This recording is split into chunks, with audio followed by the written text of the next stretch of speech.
말씀 제목 따라해 보겠습니다. 십자가에 달려 죽으신 목적의 재정립.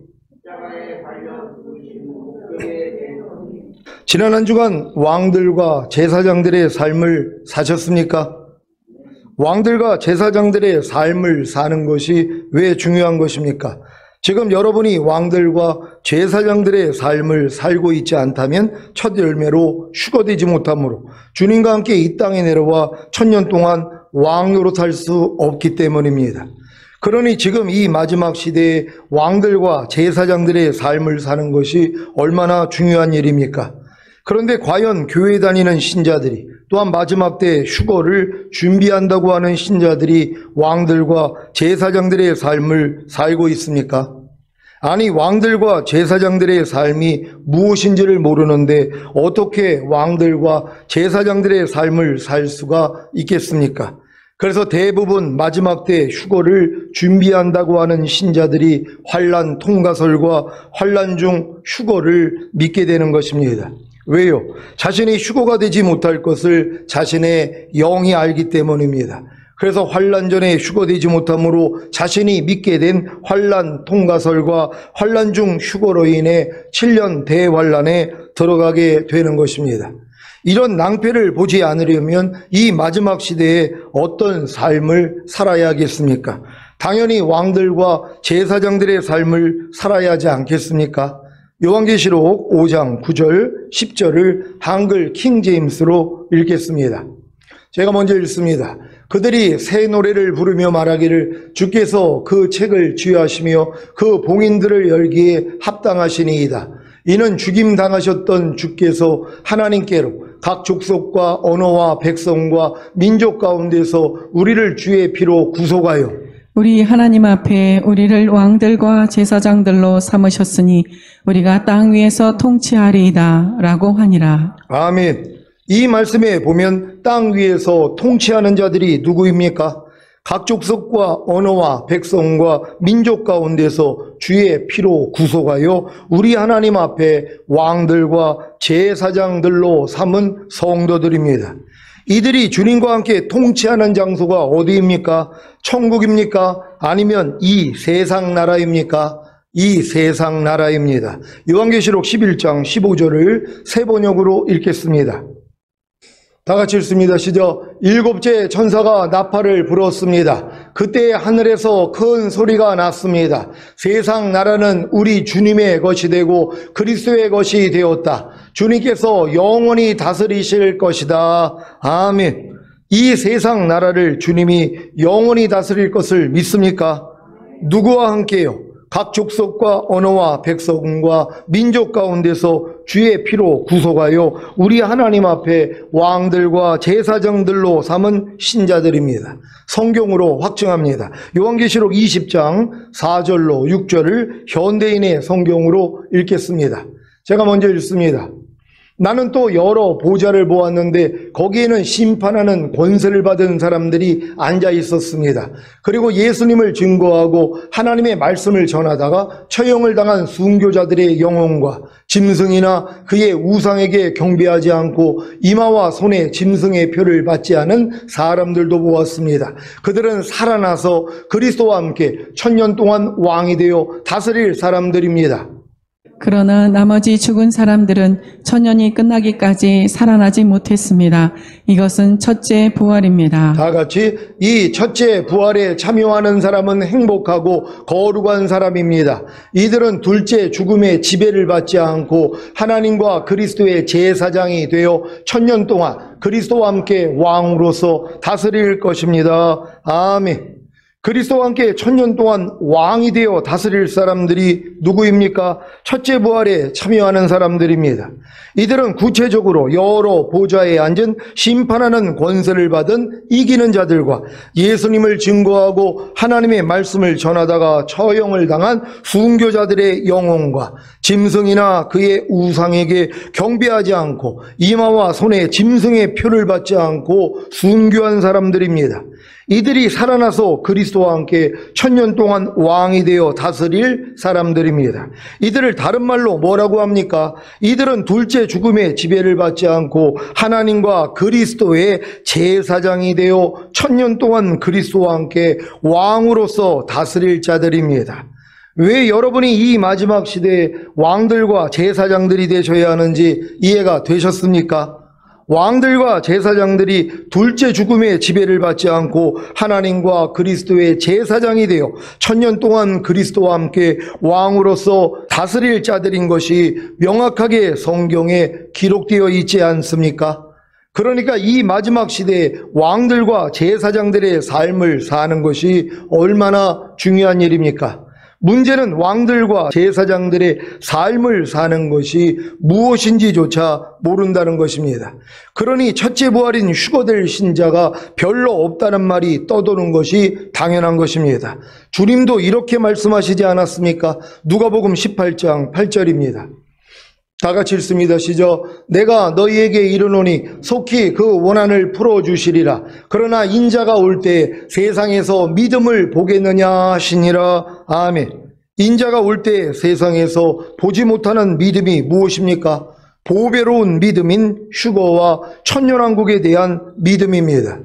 보배로운 믿음인 휴거와 천년왕국에 대한 믿음은 왕들과 제사장들이 되기 전에는 가질 수 없습니다. 물론 왕들과 제사장들이 되어 보배로운 믿음인 휴거와 천년왕국에 대한 믿음을 가졌다고 해도 왕들과 제사장들의 삶을 살고 있지 않다면 휴거되지 못하므로 천년왕국에 들어갈 수 없습니다. 그래서 사탄과 그의 졸개들이 보배로운 믿음인 휴거와 천년왕국에 대한 믿음을 가진 왕들과 제사장들로 어찌하든지 왕들과 제사장들의 삶을 살지 못하도록 미혹하는 것입니다. 이제 왜 사도 바울이 주님과 약혼시킨 순결한 처녀들에게 이런 말씀을 했는지 이해가 되실 것입니다. 고린도 후서 11장 1절로 4절을 현대인의 성경으로 읽겠습니다. 제가 먼저 읽습니다. 여러분은 내가 좀 어리석어 보이더라도 참고 내 말을 들어주십시오. 나는 하나님이 여러분을 시기하듯이 여러분을 시기하고 있습니다. 이것은 내가 여러분을 순결한 처녀로 한 남편인 그리스도께 드리려고 약혼을 시켰기 때문입니다.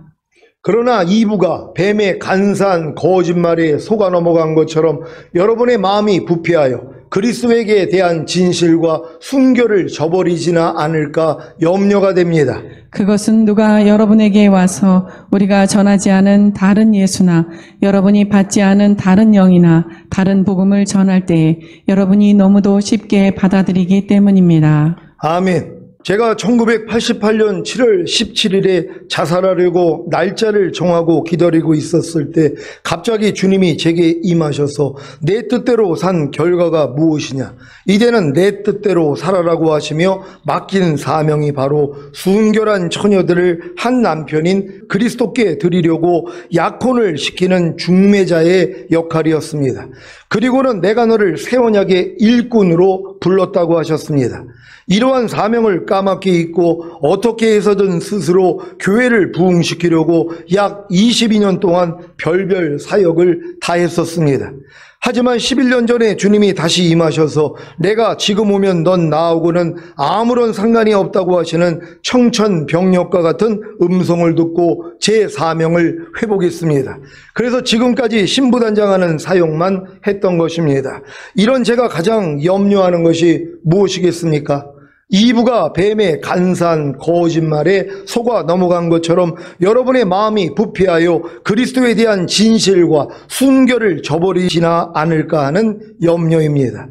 제가 왜 이런 염려를 하는 것입니까? 누가 여러분에게 와서 사도 바울이 전하지 않은 다른 예수나 여러분이 받지 않은 다른 영이나 다른 복음을 전할 때 여러분이 너무도 쉽게 받아들이기 때문입니다. 여러분, 제가 지금까지 전한 복음이 다 사도 바울이 전했던 은혜 복음과 왕국 복음과 영광의 복음인 것을 아십니까? 이방인들에게는 오직 사도 바울을 통해 복음을 전하시는 것이 하나님의 섭리입니다. 사도 바울이 왜 이런 말씀을 했는지 이제 이해가 됩니다. 갈라디아서 1장 6절로 9절입니다. 제가 먼저 읽습니다. 그리스도의 은혜로 너희를 부르신 이를 이같이 속히 떠나 다른 복음 쫓는 것을 내가 이상히 여기노라. 다른 복음은 없나니 다만 어떤 사람들이 너희를 요란케 하여 그리스도의 복음을 변하려 함이라. 그러나 우리나 혹 하늘로부터 온 천사라도 우리가 너희에게 전한 복음 외에 다른 복음을 전하면 저주를 받을지어다. 우리가 전에 말하였거니와 내가 지금 다시 말하노니 만일 누구든지 너희의 받은 것 외에 다른 복음을 전하면 저주를 받을지어다. 아멘. 신약에 기록된 사도 바울이 이방인들에게 전한 복음이 아닌 것은 다 다른 복음입니다. 그래서 우리나 혹 하늘로부터 온 천사라도 사도 바울을 통해 전한 복음 외에 다른 복음을 전하면 저주를 받는 것입니다. 여러분은 유대인이 아닌 이방인입니다. 그래서 이방인의 사도로 세운 사도 바울이 전한 복음만 받아들인다면 다른 복음을 쉽게 알아차리기에 다른 복음을 쫓지 않을 것입니다. 사도 바울이 전한 복음이 아닌 다른 복음을 잘 분별하시기를 바랍니다. 여러분 중에는 보배로운 믿음인 휴거와 천년왕국에 대한 믿음을 가짐으로 왕들과 제사장들이 되신 분들이 계실 것입니다. 그렇다면 당연히 왕들과 제사장들의 삶을 살아야 하지 않겠습니까? 지금 왕들과 제사장들의 삶을 살지도 않으면서 나는 보배로운 믿음인 휴거와 천년왕국에 대한 믿음을 가졌기 때문에 당연히 휴거되고 천년왕국에 들어간다는 확신을 가지고 미지근해지지는 않았습니까? 그렇다면 주님이 자기 입에서 토하여 내치실 것입니다. 이들이 바로 손질로 생각하는 자는 넘어질까 조심하라는 말씀의 주인공들입니다. 제가 이와 같았던 것을 아십니까? 제가 전인 구원의 믿음과 영화의 구원의 확신과 최종적인 구원의 확신을 얻은 후에 나는 왕들과 제사장들이 되었기 때문에 주님이 언제 오셔도 첫 열매로 휴거된다는 확신을 가지고 있었습니다. 그래서 매일 눈만 뜨면 마라나타 하고 있었던 것입니다. 그런데 주님이 지난 주일 말씀을 준비할 때 제가 왕들과 제사장들의 삶을 살고 있지 않다는 것을 정확하게 보여주셨습니다. 그래서 회개하는 마음으로 말씀을 선포했던 것입니다. 이때까지도 왕들과 제사장들의 삶의 의미가 희미했었습니다. 그저 난 이미 전인 구원의 믿음과 영화의 구원의 확신과 최종적인 구원의 확신을 얻었기 때문에 이미 첫째 부활에 참여하는 왕들과 제사장들이 된 것으로만 알았습니다. 하지만 왕들과 제사장들의 삶이 무엇인지를 주님이 정확하게 알려주시자 제가 왕들과 제사장들의 삶을 살고 있지 않다는 것을 알게 된 것입니다. 왕들의 삶이 무엇입니까? 왕으로서 제 자신과 상대의 죄를 멸하는 것입니다. 여러분은 왕들로서 여러분 자신과 상대의 죄를 멸하고 계십니까? 항상 기뻐하지 않는 여러분과 상대의 죄를 멸하고 계십니까? 쉬지 말고 기도하지 않는 여러분과 상대의 죄를 멸하고 계십니까? 범사에 감사하지 않는 여러분과 상대의 죄를 멸하고 계십니까? 마음으로, 즉 생각과 감정과 의지로 들어오는 죄를 이기지 못하는 여러분과 상대의 죄를 멸하고 계십니까? 몸으로, 즉 보고 듣고 말하고 행동하는 몸으로 들어오는 죄를 이기지 못하는 여러분과 상대의 죄를 멸하고 계십니까? 이 일은 여러분이 전인 구원의 믿음과 영화의 구원의 확신과 최종적인 구원의 확신을 얻은 후에 주님의 모든 말씀과 자신의 영과 혼과 몸이 이미 내주 합일된 사실과 내주 합일된 주님의 모든 말씀이 그리스도인 것을 깨닫기 전에는 불가능합니다.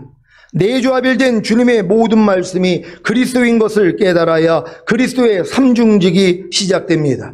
그래서 항상 기뻐하지 않고 쉬지 말고 기도하지 않고 범사에 감사하지 않고 마음으로 들어오는 죄를 이기지 못하고 몸으로 들어오는 죄를 이기지 못하는 여러분과 상대의 죄를 선지자로서 알려주시는 것입니다.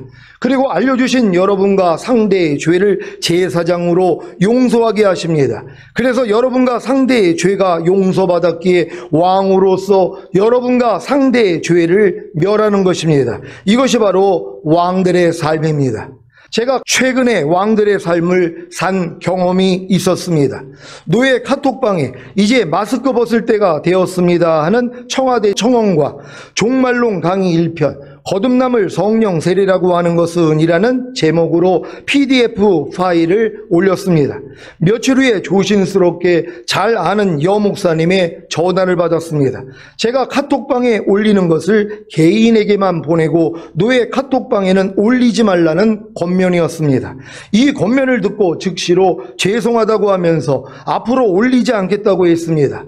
마음에 어떤 감정도 들지 않았고 노예원들의 마음에 불편을 끼친 것 같아 매우 죄송할 뿐이었습니다. 그런데 즉시로 항상 기뻐하고 쉬지 말고 기도하고 범사에 감사하는 제사를 주님께 드렸어야 했는데 잠시 주춤한 사이에 악인의 꾀가 떠오른 것입니다. 어떤 꾀인지 아십니까? 지금까지 카톡방에 올린 제 글을 다 삭제하라는 것입니다.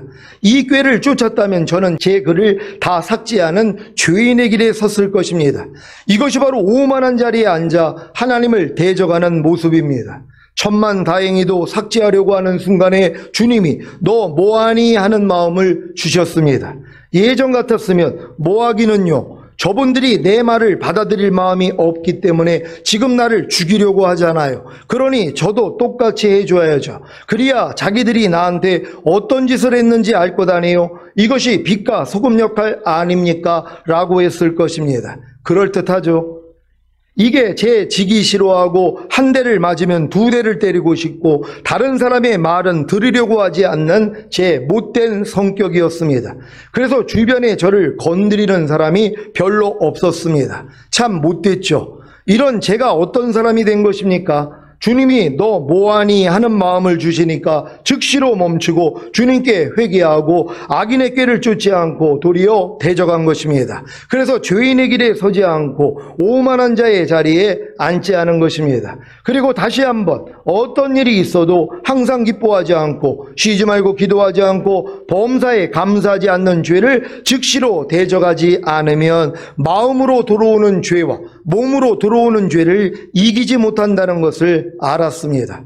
이제 왜 항상 기뻐하고 쉬지 말고 기도하고 범사에 감사하는 것이 그리스도 예수 안에서 저를 향하신 하나님의 뜻인 것을 압니다. 이 뜻을 행하지 않으면 제가 마음으로 오는 죄와 몸으로 오는 죄를 이기지 못하기 때문입니다. 반대로 이 뜻만 행하면 누구든지 마음으로 오는 죄와 몸으로 오는 죄를 이길 수 있습니다. 이것이 왕들의 삶입니다. 그러면 제사장들의 삶은 무엇입니까? 제사장들의 삶은 왕들의 삶을 뒤따릅니다. 왕들의 삶이 없다면 제사장들의 삶도 없다는 것입니다.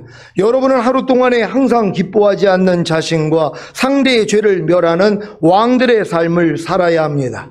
그래야 항상 기뻐하는 번제를 드리는 제사장의 삶을 살 수 있습니다. 여러분은 하루 동안에 쉬지 말고 기도하지 않는 자신과 상대의 죄를 멸하는 왕들의 삶을 살아야 합니다. 그래야 쉬지 말고 기도하는 소제를 드리는 제사장의 삶을 살 수 있습니다.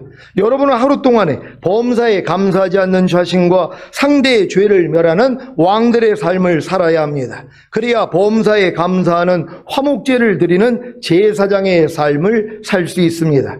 여러분은 하루 동안에 마음으로 오는 죄를 이기지 못하는 자신과 상대의 죄를 멸하는 왕들의 삶을 살아야 합니다. 그래야 마음으로 오는 죄를 이기는 속죄제를 드리는 제사장의 삶을 살 수 있습니다. 여러분은 하루 동안에 몸으로 들어오는 죄를 이기지 못하는 자신과 상대의 죄를 멸하는 왕들의 삶을 살아야 합니다. 그래야 몸으로 들어오는 죄를 이기는 속건제를 드리는 제사장의 삶을 살 수 있습니다. 이와 같은 왕들과 제사장들의 삶은 그리스도께서 몸소 우리 죄를 지시고 십자가에 달려 죽으셨기에 가능한 것입니다. 문제는 그리스도께서 몸소 우리 죄를 지시고 십자가에 달려 죽으신 목적을 그저 죄사함과 의롭다함과 구원과 영생으로만 안다는 것입니다. 물론 죄사함과 의롭다함과 구원과 영생이 초보적인 구원과 영생만이 아니라 영의 구원과 그 영 안의 영생, 혼의 구원과 그 그 혼안의 영생, 몸의 구원과 그 몸 안의 영생으로 경험함으로 전인 구원의 믿음과 영화의 구원의 확신과 최종적인 구원의 확신을 가진 분들도 계실 것입니다. 이분들은 지금 선포되는 말씀을 통해 그리스도께서 몸소 우리 죄를 지시고 십자가에 달려 죽으신 목적을 재정립하시기를 바랍니다. 베드로전서 2장 24절, 25절을 현대인의 성경으로 읽겠습니다. 제가 먼저 읽습니다. 그리스도께서 몸소 우리 죄를 지시고 십자가에 달려 죽으심으로 우리는 죄에 대하여 죽고 의를 위해 살 수 있게 되었습니다. 그분이 매맞고 상처를 입으심으로 여러분이 낫게 된 것입니다. 여러분이 전에는 양처럼 길을 잃고 방황하였으나 지금은 여러분의 영혼의 목자와 감독자가 되시는 그리스도에게 돌아왔습니다. 아멘. 그리스도께서 몸소 우리 죄를 지시고 십자가에 달려 죽으신 목적이 무엇입니까? 우리가 죄에 대하여 죽고 의를 위해 살 수 있게 된 것입니다. 여러분은 지금 죄에 대하여 죽고 의를 위해 살고 계십니까? 그렇다면 그분이 매맞고 상처를 입으심으로 여러분이 낫게 된 것입니다. 아니, 그분이 매맞고 상처를 입으심으로 여러분이 낫게 되었기 때문에 지금 죄에 대하여 죽고 의를 위해 살고 계신 것입니다. 여러분은 지금 죄에 대하여 죽고 의를 위해 살고 계십니까?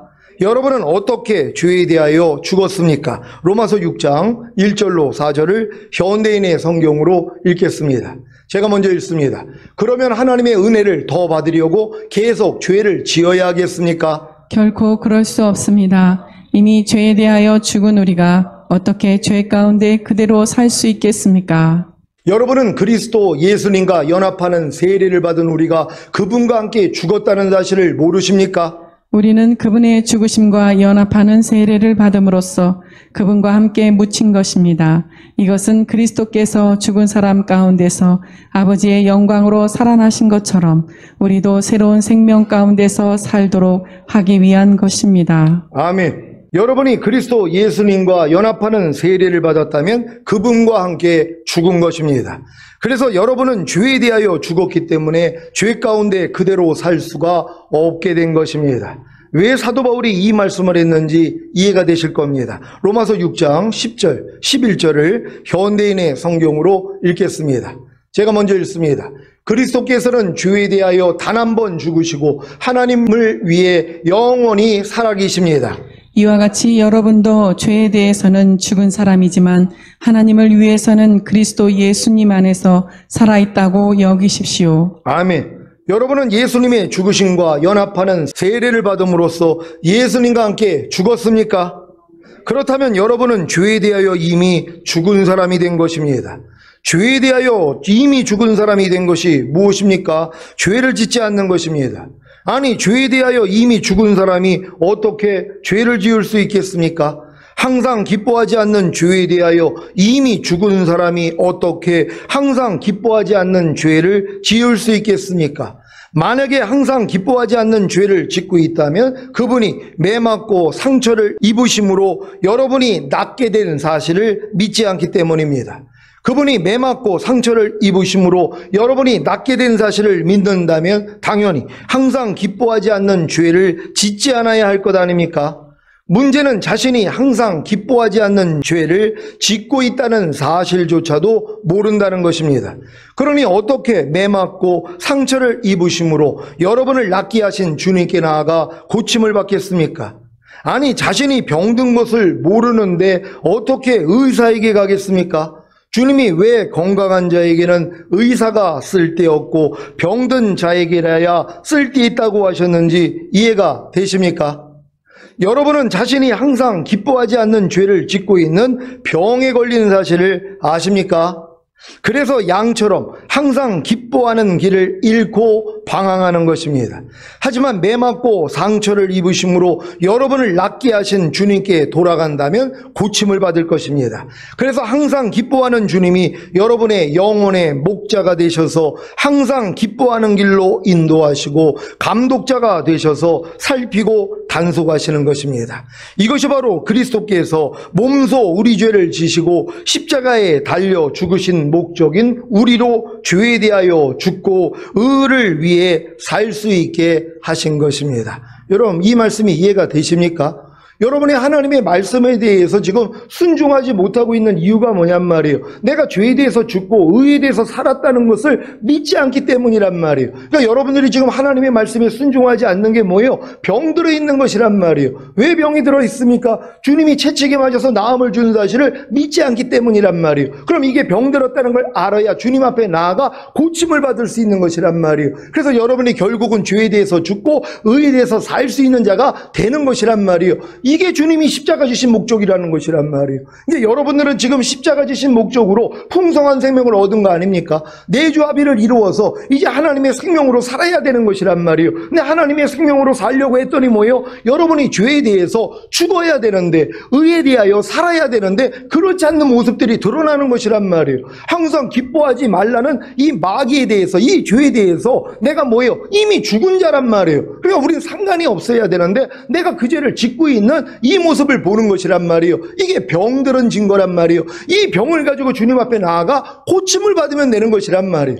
여러분은 당연히 죄에 대해서 죽은 자, 의에 대해서 산 자로 살아야 된단 말이에요. 근데 이렇게 살지 못하는 것이 병들었다는 걸 알아야 된단 말이에요. 범사에 감사하지 않는 죄에 대해서 여러분은 죽었단 말이에요. 그러니까 그들에 대해서 반응할 필요가 없죠. 여러분은 범사에 감사하지 않을 필요가 없다는 것이에요. 그리고 도리어 범사에 감사라는 의에 대해서 살아있단 말이에요. 그렇게 살면 되는 거예요. 이렇게 살지 못하는 게 뭐예요? 병들었다는 것이란 말이에요. 병들었기 때문에 주님 앞에 나아가 고침을 받아야 되는 거예요. 근데 병들은 걸 몰라요. 지금 염려하는 사람들이 자기가 병든 거 압니까? 아유, 목사님 염려하는 게 무슨 병이에요? 이런 사람들도 있죠. 미워하는 게 병든 걸 압니까? 아이고, 목사님 미워하는 게 무슨 병든 거예요? 이걸 병인 줄 알아야 주님 앞에 나아가 고침 받을 거 아닙니까? 왜 병입니까? 아니, 이미 염려하는 죄에서 주님이 우리를 구원하셨고 염려하는 죄에 대해서 우리를 죽여줬는데 내가 지금 이 사실을 믿지 않고 염려하고 있는 죄를 범하고 있는 거 아니에요? 그러니까 병든 거란 말이에요. 하나님 보시기에는 다 병자들이란 말이에요. 이걸 깨달아야지 주님 앞에 나아가 고침을 받는 것이란 말이에요. 이 주님이 한 말씀 한 말씀이란 말이에요. 그럼 지금 모든 말씀에 대해서 내가 병드는 걸 봐야 된단 말이에요. 최근에 제가 병드는 걸 봤죠. 나는 아무것도 스스로 하지 않는다. 아버지께서 보여주시고 들려주신 대로 행한다. 주님은 이와 같은 삶을 살았죠. 그래서 우리도 뭐예요? 아무것도 스스로 하지 아니하고 주님이 보여주시고 들려주신 대로만 행하고 우리가 보는 대로 행하지 말고 듣는 대로 행하지 말고 믿음으로 행해야 된다는 말씀, 우리가 이미 하나가 된 거 알았잖아요. 근데 이렇게 살지 못하고 있는데 내가 그것조차도 몰랐다는 것이란 말. 이제 병든 걸 아는 것이, 하나님 나는 왜 이렇게 스스로 사는 게 많습니까? 왜 주님이 보여주시도 않고 들려주시도 않는데도 왜 이렇게 내 말이 많이 나오고 내 생각과 내 행동이 왜 이렇게 많이 나옵니까? 이제 병드는 걸 아는 거예요. 그러니까 이걸 고침받기 위해서 주님 앞에 나아가는 거 아닙니까? 그랬더니 뭐예요? 내가 그것 때문에 죽었잖아 하고 주님이 자유를 주시는 것이란 말이에요. 이 은혜를 받아야지만 이 말씀 앞으로 돌아가 이 말씀이 내 영혼의 목자가 되시고 감족자가 되어주시는 것이란 말이에요. 그래서 결국 이 말씀대로 살게 된다는 걸 믿는 여러분 되시기를 바랍니다. 오늘 이 선포된 말씀을 통하여 한 말씀 한 말씀에 대해서 여러분이 병들었다는 것을 발견할 수 있는 여러분 되시기를 바랍니다. 여러분은 항상 기뻐하지 않는 죄에 대하여 죽고 항상 기뻐하는 의를 위해 살고 계십니까? 저는 예전에는 주님의 한 말씀 한 말씀에 대해 양처럼 길을 잃고 방황하는 병자였지만 지금은 제 영혼의 목자와 감독자가 되시는 주님께 돌아와 고침을 받았기 때문에 죄에 대하여 죽고 의를 위해 살 수 있게 된 것입니다. 최근에도 주님이 제가 쉬지 말고 기도하라는 말씀에 대해 양처럼 길을 잃고 방황하는 병자인 것을 알려주셨습니다. 저는 이 말씀에 대해 나는 부자라 부유하여 부족함이 없다고 했었는데 주님이 제 눈을 열어주시니까 비로소 이 말씀에 대해 제가 공고한 것과 가련한 것과 가난한 것과 눈먼 것과 벌거벗은 것을 본 것입니다. 그리고 더 나아가 이 말씀에 대해 제가 서 있는 줄로 알았었는데 주님이 제 눈을 열어주시니까 비로소 제가 넘어져 있는 것을 알게 된 것입니다. 이 말씀이 제게 해당되리라고는 꿈에도 생각지 못했었습니다. 고린도전서 10장 12절입니다. 다 같이 읽습니다. 시작. 그런즉 선줄로 생각하는 자는 넘어질까 조심하라. 아멘. 저는 죄가 쉬지 말고 기도하라는 말씀에 대해 순종하고 있다고 생각했었는데, 즉 선질로 생각했었는데, 이 말씀에 대해 제가 넘어진 가난하고 병신이고 소경이고 저는 자였다는 것을 알게 된 것입니다. 그래도 감사한 것은 이들이 큰 잔치에 들어가 그 잔치를 맛본 것과 같이 저도 이제 쉬지 말고 기도하라는 말씀을 맛보고 순종하게 된 것입니다. 이것이 바로 쉬지 말고 기도하라는 영혼의 목자와 감독자가 되시는 주님께 돌아와 고침을 받았기 때문에 쉬지 말고 기도하지 않는 죄에 대하여 죽고 쉬지 말고 기도하는 의를 위해 살 수 있게 된 모습입니다. 저는 이제 하나님의 모든 말씀 하나하나가 제 영혼의 목자와 감독자가 되시는 주님이시기에 고침을 받아 죄에 대하여 죽고 의를 위해 살 수 있게 되었습니다. 물론 아직 어떤 말씀에 대해서는 제가 양처럼 길을 잃고 방황하고 있다는 사실조차도 모르고 있을 수 있습니다. 하지만 주님이 제 영혼의 목자와 감독자가 되셨기 때문에 이것도 알려주실 줄 믿습니다. 그래서 저는 주님께 고침을 받아 죄에 대하여 죽고 의를 위해 살 것입니다. 왜 제가 이런 확신을 가진 것입니까? 이것이 바로 그리스도께서 몸소 우리 죄를 지시고 십자가에 달려 죽으신 이유인 것을 알았기 때문입니다. 오늘 선포된 말씀을 통해 그리스도께서 몸소 우리 죄를 지시고 십자가에 달려 죽으신 이유가 무엇인지를 아셨다면 죄에 대하여 죽고 의를 위해 살 것입니다. 그러기 위해 여러분의 영혼의 목자와 감독자가 되시는 예수 그리스도께 돌아와 고침을 받고 실제로 죄에 대하여 죽고 의를 위해 사시기를 예수 그리스도의 이름으로 축원합니다. 기도하겠습니다. 오늘 선포된 말씀을 통하여 여러분들이 십자가에 달려 죽으신 목적에 대해서, 예전에 이 목적을 통해 여러분이 거듭남, 성령 세례, 성령 충만, 전인구원, 내주 합일까지 여러분들이 다 들어왔단 말이에요. 이제는 뭐예요? 죄에 대해서 죽고 의를 위해 사는 삶이 매일의 삶이 되야 하는 거예요. 이렇게 왕들과 제사장들의 삶을 살다가 곧 오실 주님을 맞이하길 원합니다. 주여 한번 해주고 기도합니다.